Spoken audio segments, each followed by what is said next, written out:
One day soon, or maybe not so soon, I'll be with mine, she'll be with hers, and he'll be with his. The three of us will see each other in passing. The quiet will fill our minds, the emptiness in our gaze, but the weight in our souls, the thought of our past, more so mine than theirs, reliving the unyielding cycle of hurt that we all know too well. She loved me, beyond her or my wildest understanding. She rattled my hollowed body. She intruded my overextended mind. She accepted me holistically, flaws and all.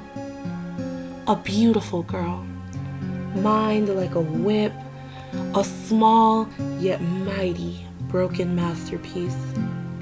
Unfazed by my nonchalant perspective, unbothered by my necessity to remain detached, unmoved by my need to push her away. With all of me, she was invincible. The idea of being able to own, to manipulate, an emotionless punching bag. It's like having a constant pick-me-up when my days are less than sunshine.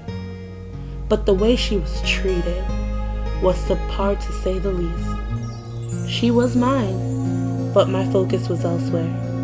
So in passing, she agrees. I am undeserving of words. I loved him. Every ache, every pain, every urge of him was loved. I basked in the warmth of his company. I worried about his well-being more so than my own. I performed whatever role he needed me to play. But in my mind, there was only one lead, and she was me. I was a crackled, perfect reflection of all that he could never want.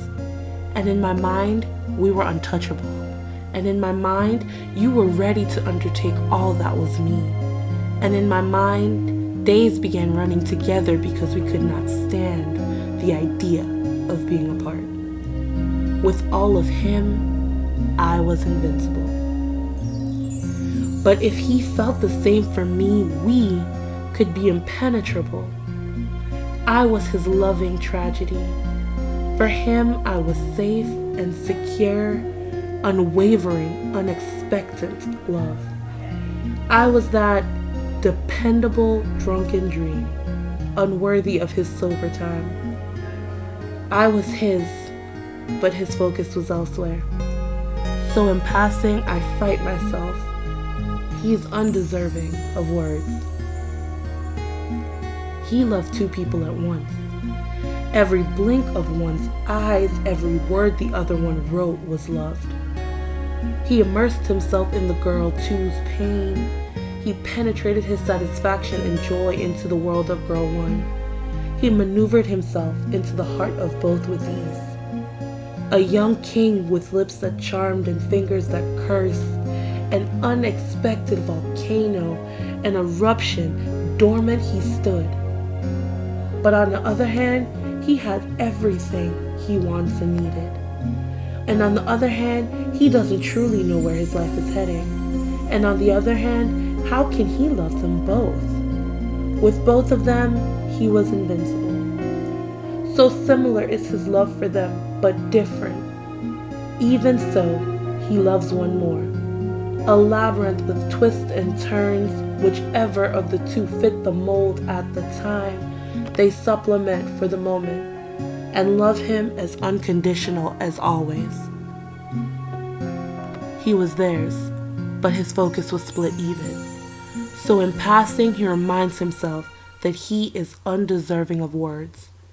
Yet that day, when the three of us see each other in passing, her soul reaches out for mine, my soul reaches out for his, and his soul will have arms stretched out in different directions, still screaming out for me, but it will also never stop screaming out for her.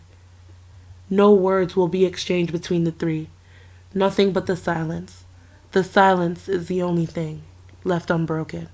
The silence, invincible.